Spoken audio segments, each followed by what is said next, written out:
Except at new moons, we do a lot of our looking through glass.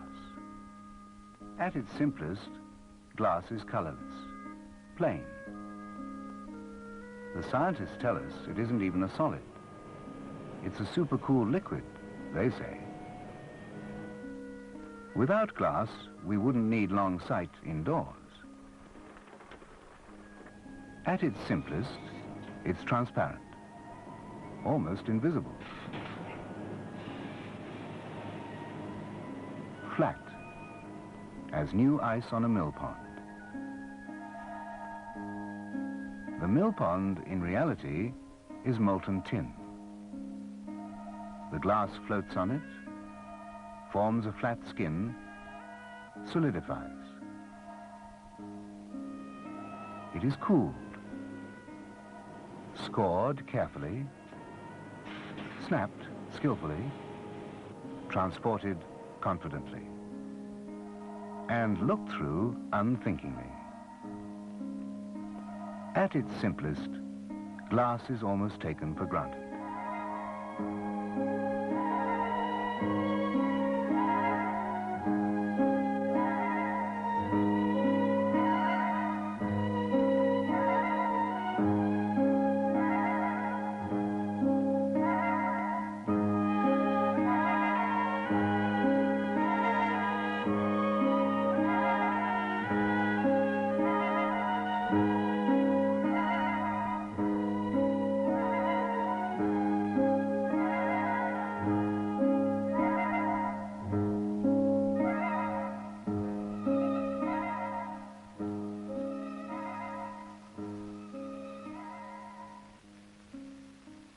At its simplest, glass is a poor defense against cold and noise. But, doubled up, with dry air sealed in the sandwich, each one individually built by craftsmen, glass units insulate like brick. And they can be used like brick.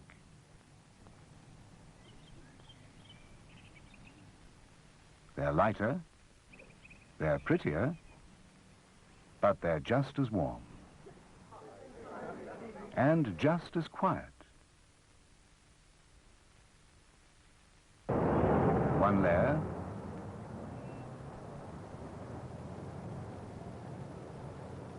two layers, silence. At its simplest, glass has a greenhouse effect, trapping the sun's radiated heat. Comfort for plants, perhaps, but not for people. To let in the daylight and keep out the heat, a layer of metal, in this case gold, vaporized onto the glass in a vacuum chamber, then sealed into a unit. On the outside, as much as 84% of the heat reflected, and a decorative effect. From inside, the light not noticeably reduced, and the view unimpaired. Combined into double glazed units, a sophisticated heat control system all year round.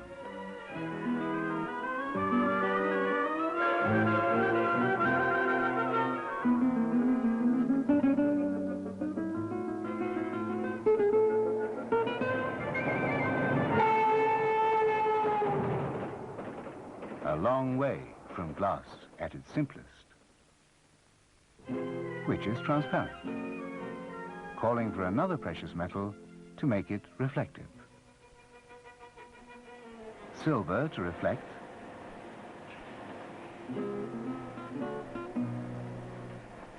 copper to protect the silver,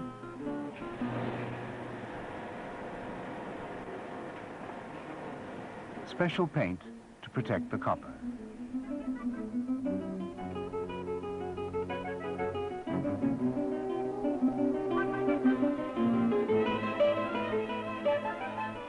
Mirrors to reflect the beautiful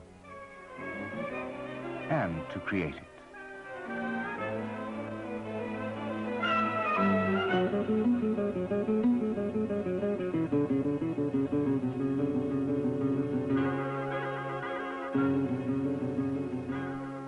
At its simplest, glass is fragile.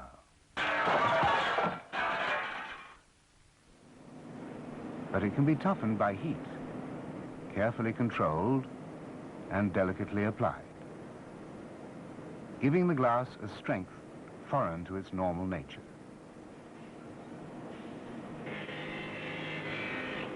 Glass for fabrication needs smooth edges, rounded corners, and fixtures. The fixtures need holes and slots, all of which must be done before toughening.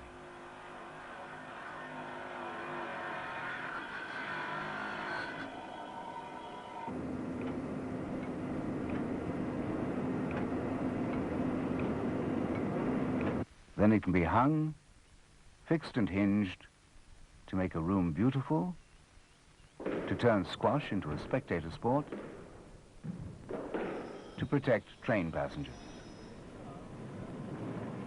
It can form the very fabric of a building. It can be colored to clad buildings with a touch of gaiety.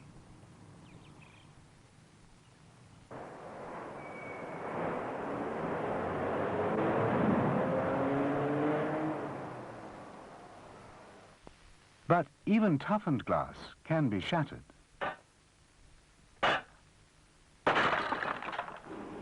Where this is a danger, glass can be laminated.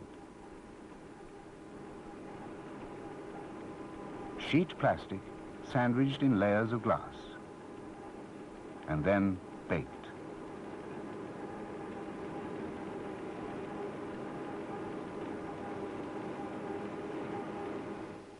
Surprisingly, it comes out crystal clear and shatterproof, protecting bank clerks from villains and animals from people. Another sort of strength comes from wire, bonded into the glass in one continuous process.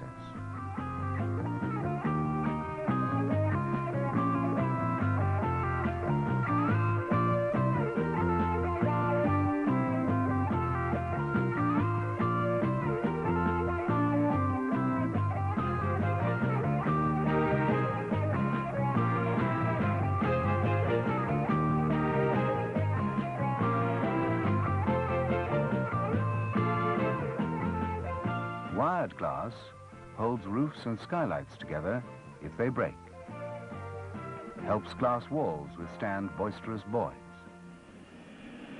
gives safety to jumbo jet hangar walls,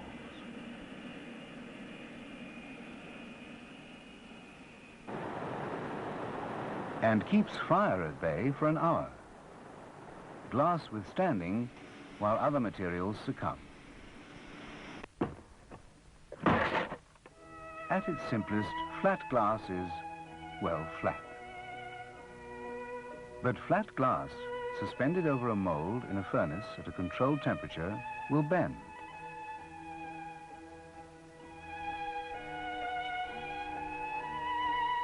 Into curved windows.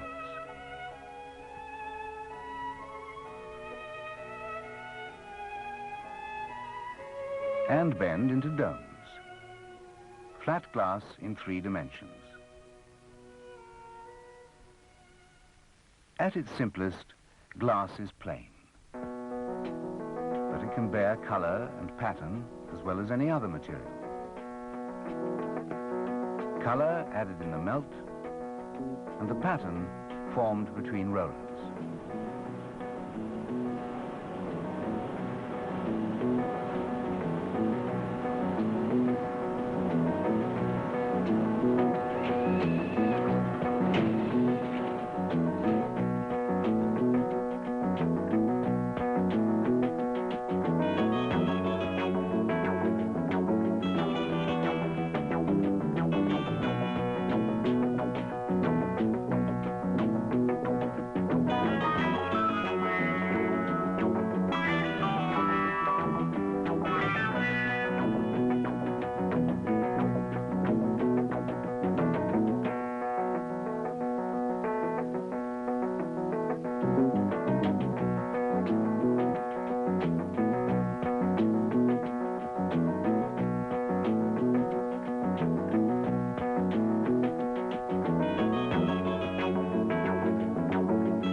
Why should glass be plain and simple?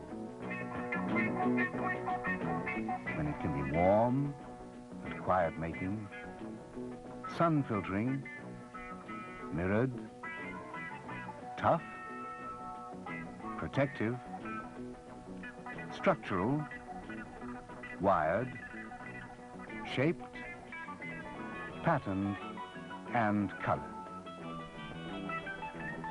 Why should glass be plain and simple when it can be functional and beautiful?